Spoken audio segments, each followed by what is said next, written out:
Michel Sène. bu ñu nekk il est dans le viseur du parquet ci ay enquête patrimoniale lu ñuy wax ça n'a rien à voir avec l'histoire de laser wala nan lañ koy déggee. Bon man déjà je me félicite de ça tu sais pourquoi. On a arrêté Farba Ngom pour rechercher des preuves.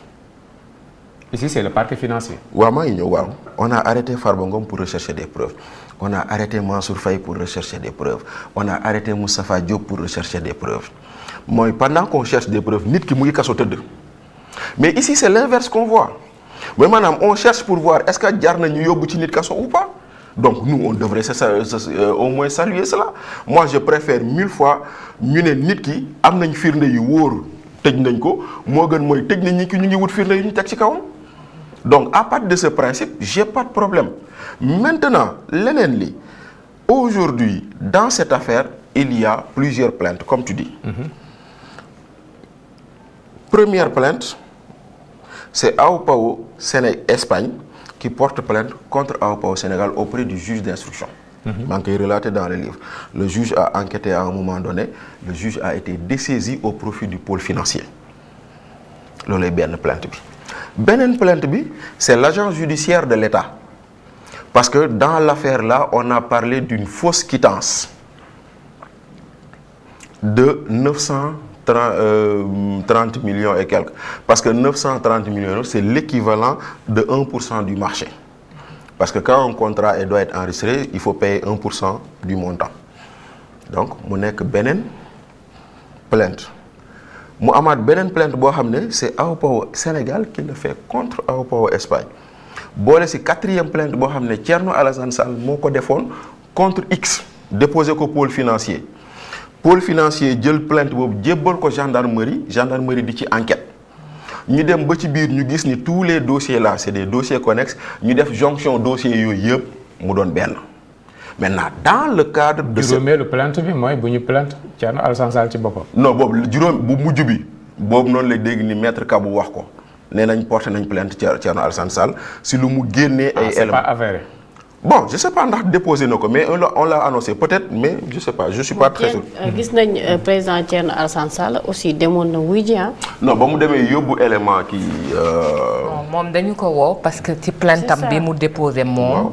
pour que mu ñëw joxe ay éléments. voilà moom dem na wuy ji par rapport à sa plainte ba mu demee di joxe information yi par rapport au relevé bancaire delluwaat na wuy ji waat.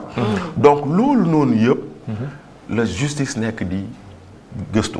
man dans le cadre de cette affaire gendarmerie woo na ma man. ah ouais. oui. tour de Babel la de. gendarmerie je crois. Hasard bi tour de Babel la. bien sûr c'est un vrai capharnaüm. gendarmerie woo na ma man la gendarmerie m'a convoqué ma dem wuy ji ils m'ont dit écoute monsieur vous avez écrit un livre que nous avons lu et on voudrait savoir. ok kon ça c'est récent. non vendredi passé. ah vendredi. waaw. Vendredi passé. Vous avez écrit un livre du vendredi passé jour bu Macky Sall di ñëw. pendant que les Sénégalais étaient en train de crier Macky man j'étais à la gendarmerie. ok.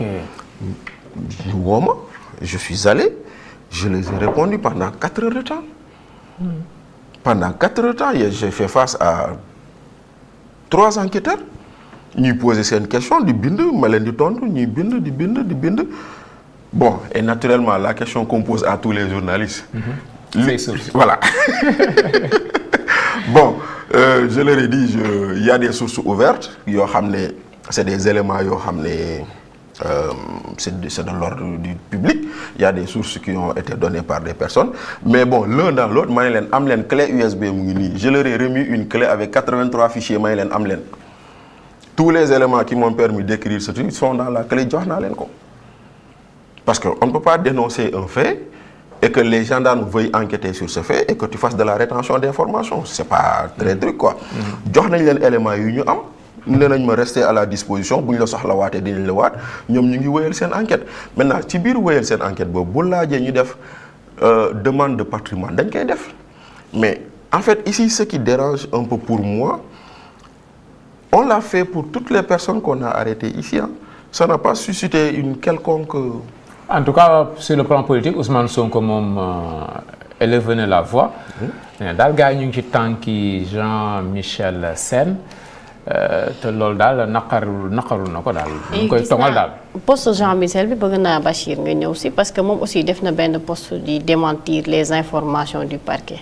waaw Jean-Michel da doon démentir ba confirmer ndaxte la mu wax day nee na effectivement nous avons été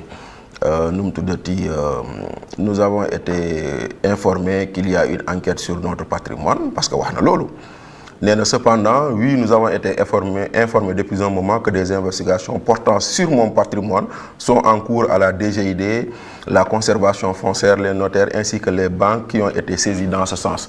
Après mu teg si naan fouillez vous ne trouverez rien. Donc fii nii information bu média yi génnoon confirmé na ko malgré tout ce qu'il a pu dire. Parce que lii la média yi waxoon dañoo neewoon que y a une enquête sur son patrimoine. Donc le problème n'est pas là. Que Ousmane Sonko le dénonce, oui. Il peut aujourd'hui considérer que lépp lu ñu yëkkati rek c'est contre lui. C'est contre des gens qui lui sont fidèles. Moom mën na yëkkati loolu. Comme démb quand on poursuivait les Mansour Faye, les Farba Ngom et d'autres, la paire dañu doon wax naan ñoom la ñuy topp. Donc il y a rien de nouveau sur ce point. Maintenant, encore une fois, quand un citoyen ou quand des citoyens réclament la lumière sur une affaire et que les autorités sont en train de faire de leur mieux pour que lumière boobu am, ce qui vous reste, c'est de les laisser travailler en toute sérénité. Bigué Bopp, l'affaire Azer, un Capharnaüm. Ouais, on peut le dire comme ça. C'est assez compliqué. Mais man, je me félicite que tey nit bokk si yéen ngeen nekk di jiite ngeen mën ko ne da ngeen di càmbar yi muy def.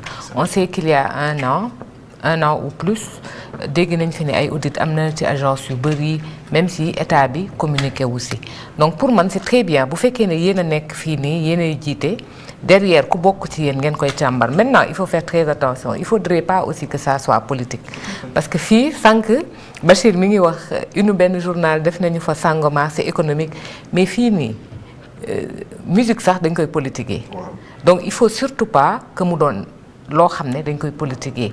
C'est comme cette loi là, cette proposition de loi là dont on parle ci ay maire pour man tey en fait bu ñu deful nang c'est très bien la loi en soi mais tey bu ñu deful nang c'est-à-dire que élément wu politique lay doon parce que contexte bi nga nekk moom moo ko laaj nga ne da nga koy def contexte bi nga nekk tey moo laaj peut-être nga ne Jean-Michel naa ko càmbar maintenant bu ñu ko càmbaree ba pare gisuñu dara tant mieux.